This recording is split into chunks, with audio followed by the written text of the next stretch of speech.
Assalamualaikum warahmatullahi wabarakatuh. Nama saya Yayatul Muawana dengan NIM 742012300046.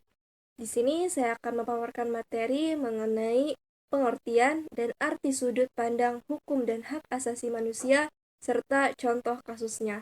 Untuk memenuhi salah satu tugas mata kuliah Hukum dan HAM dengan dosen pengampu Bapak Muhammad Yusar SH.MH. Yang pertama kita akan membahas dari segi hukum. Nah, salah satu kelebihan sekaligus kekurangan dari hukum adalah kesulitan merumuskan pengertian atau definisi yang disepakati oleh kebanyakan ahli hukum. Setiap ahli hukum memiliki rumusan tersendiri. Apa itu hukum? Ada yang mendefinisikan sebagai konstruksi atau nilai-nilai dan asas kebaikan untuk menata kehidupan agar lebih tertib, teratur, dan damai. Ada pula yang mendefinisikannya sebagai seperangkat aturan yang dibuat penguasa untuk mengatur perilaku manusia dalam masyarakat. Sebagian ahli lainnya merumuskannya sebagai ilmu yang mencakup dan membicarakan segala hal yang berhubungan dengan hukum, mempelajari tentang yang benar dan yang salah, serta mempelajari hak dalam segala bentuk dan manifestasinya. Nah, sebagai gambaran, penting dikutip pandangan sejumlah ilmuwan berikut.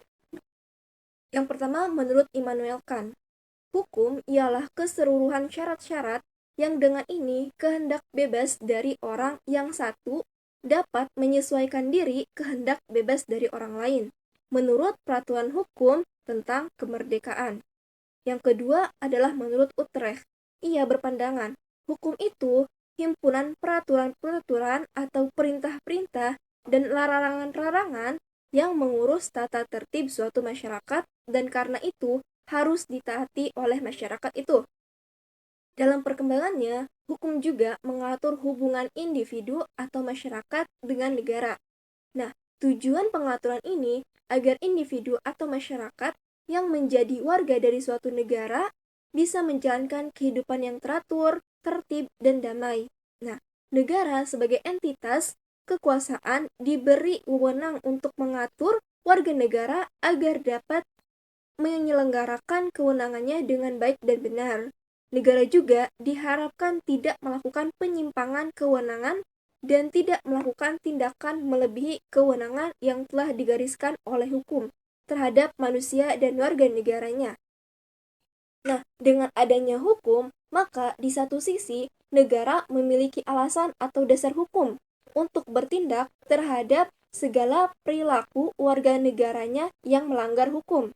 Pada sisi lain, negara diberi batasan-batasan dalam bertindak, sehingga ada keseimbangan kewenangan dan ada keseimbangan penggunaan hak dan kewajiban negara dan warga negara. Latar belakang timbulnya pemikiran tentang hak asasi manusia ditandai dengan adanya pendapat para ahli. Yang pertama ada John Locke. Manusia tidaklah secara absolut menyerahkan hak-hak individunya kepada penguasa. Yang diserahkan menurutnya hanyalah hak-hak yang berkaitan dengan perjanjian negara semata. Sedangkan hak-hak lainnya tetap berada pada masing-masing individu. Hak asasi manusia melekat pada setiap orang, dan karena itu, hak tidak bisa diambil atau diserahkan kepada orang atau lembaga lain tanpa persetujuan yang bersangkutan.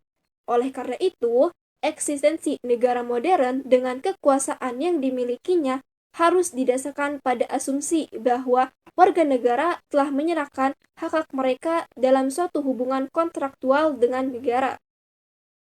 Selanjutnya adalah Karl Marx. Hak kolektif adalah hak sosial dan hak individu yang bebas, menyeimbangkan antara konsep liberal dengan kebebasan individu dan konsep hak warga negara. Istilah hak asasi manusia merupakan terjemahan dari istilah droits de l'homme dalam bahasa Prancis dan human rights dalam bahasa Inggris, yang artinya hak asasi manusia.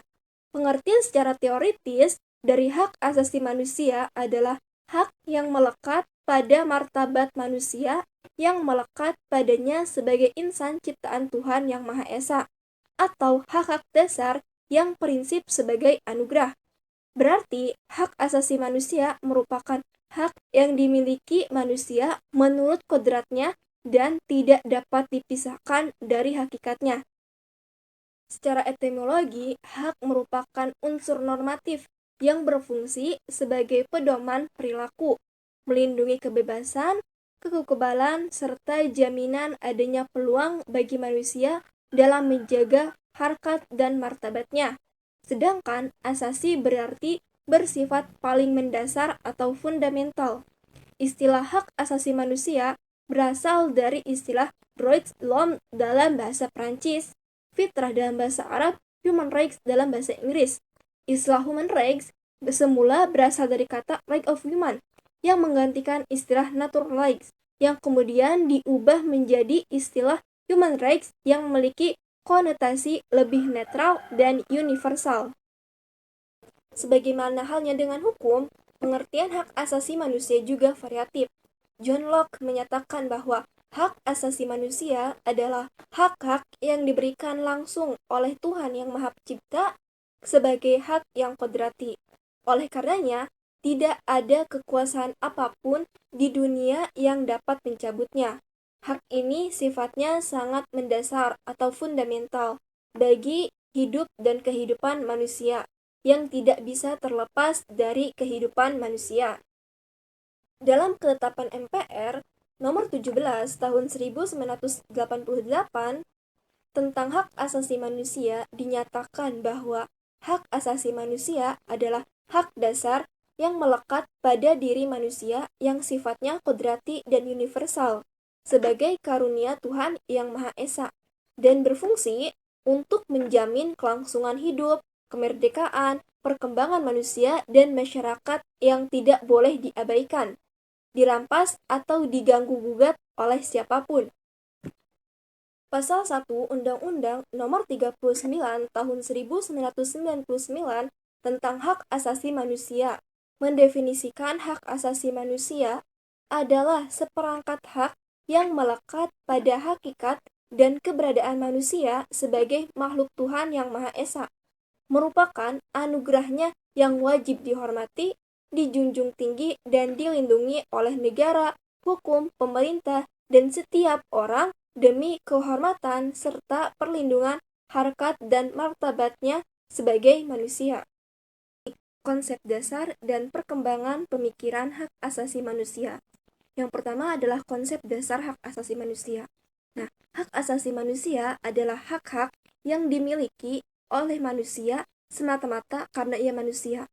Umat manusia memilikinya bukan karena diberikan kepadanya oleh masyarakat atau berdasarkan hukum positif, melainkan semata-mata berdasarkan martabatnya sebagai manusia. Nah, dalam arti ini, maka meskipun orang terlahir dengan warna kulit, jenis kelamin, bahasa, budaya, dan kewarganegaraan yang berbeda-beda, ia tetap mempunyai hak-hak tersebut. Inilah sifat universal dari hak-hak tersebut.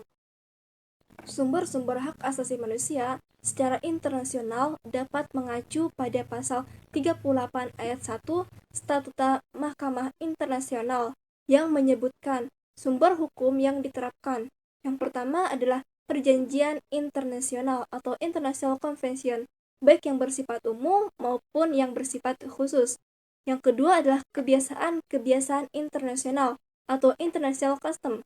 Yang ketiga yaitu adalah prinsip-prinsip hukum atau General Principle of Law yang dilakukan oleh negara-negara yang beradab. Yang keempat yaitu adalah keputusan pengadilan dan pendapat para ahli yang telah dikakui kepakarannya. Teori hak-hak asasi manusia dikumandangkan oleh sejumlah negara dan bangsa sepanjang sejarahnya. Bahkan, lembaga tertinggi dunia, Perserikatan Bangsa-Bangsa atau PBB, telah melahirkan The Universal Declaration of Human Rights sebagai piagam hak asasi manusia yang paling universal pengaruhnya. Tujuannya jelas, yaitu untuk melindungi dan memelihara martabat serta eksistensi manusia dari ancaman pihak lain. Berhubung perlunya masyarakat umum mengetahui hak-hak dan kebebasan penting dan terbesar agar menjalankan perjanjian ini, maka Sidang Umum Perserikatan Bangsa-Bangsa mengumandangkan The Universal Declaration of Human Rights. Di mana pada proklamasi kemerdekaan Amerika yang dikumandangkan pada tanggal 6 Juli 1976. Lahirnya Deklarasi Universal Hak Asasi Manusia membawa konsekuensi negara-negara anggota PBB untuk menyatakan bahwa mereka mengakui hak-hak setiap orang sebagai hak yang harus dihormati, guna mencegah atau setidak-tidaknya mengurangi berbagai tindakan dan kebijakan negara yang sewenang-wenang terhadap individu-individu negaranya. Dalam Deklarasi Universal tentang Hak Asasi Manusia atau Universal Declaration of Human Rights atau dikenal dengan istilah DUHAM, hak asasi manusia terbagi ke dalam beberapa jenis, yaitu hak personal, hak jaminan kebutuhan pribadi, hak legal atau hak jaminan perlindungan hukum, hak sipil dan politik, hak substansi atau hak jaminan adanya sumber daya untuk menunjang kehidupannya, serta hak ekonomi, sosial, dan budaya.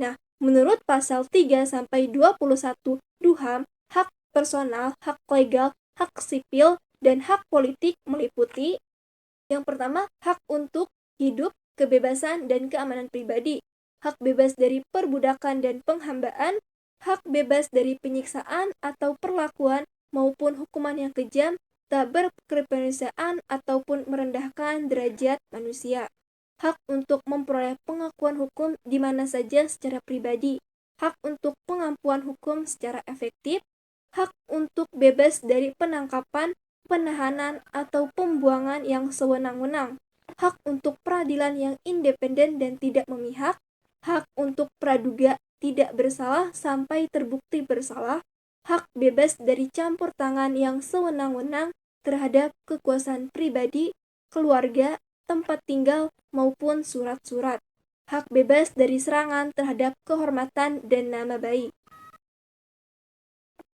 hak atas perlindungan hukum terhadap serangan semacam itu, hak bergerak, hak memperoleh suaka, hak atas suatu kebangsaan, hak untuk menikah atau membentuk keluarga, hak untuk mempunyai hak milik, hak bebas berpikir, berkesedaran, dan beragama, hak untuk berhimpun dan berserikat, hak untuk mengambil bagian dalam pemerintahan, dan hak atas akses yang sama terhadap pelayanan masyarakat. Contoh kasus hukum dan HAM bila mengacu kepada Undang-Undang Nomor 39 Tahun 1999, pelanggaran hak asasi manusia mempunyai kualifikasi yang berbeda dengan pelanggaran hukum. Dari segi pelaku, bisa individu, bisa kelompok, bisa aparat negara. Dari segi motif, bisa pelanggaran sengaja atau by commission, dan bisa karena kelalaian atau pembiaran atau by omission.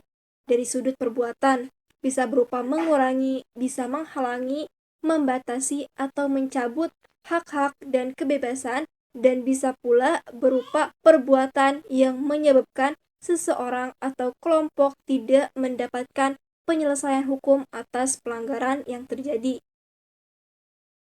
Larangan menghina, memfitnah, atau mencemarkan nama baik seseorang yang diatur dalam Kitab Undang-Undang Hukum Pidana pada hakikatnya adalah larangan merendahkan martabat manusia sebagai ciptaan Tuhan. Larangan mencuri pada dasarnya adalah larangan mengambil hak atas harta benda milik orang atau hak orang lain. Begitu pula, larangan membunuh dalam Kitab Undang-Undang Hukum Pidana adalah larangan merampas nyawa atau hak hidup manusia sebagai ciptaan Tuhan. Demikian pemaparan mengenai pengertian, arti sudut pandang, serta contoh kasus hukum dan hak asasi manusia. Kurang lebihnya mohon maaf. Wassalamualaikum warahmatullahi wabarakatuh.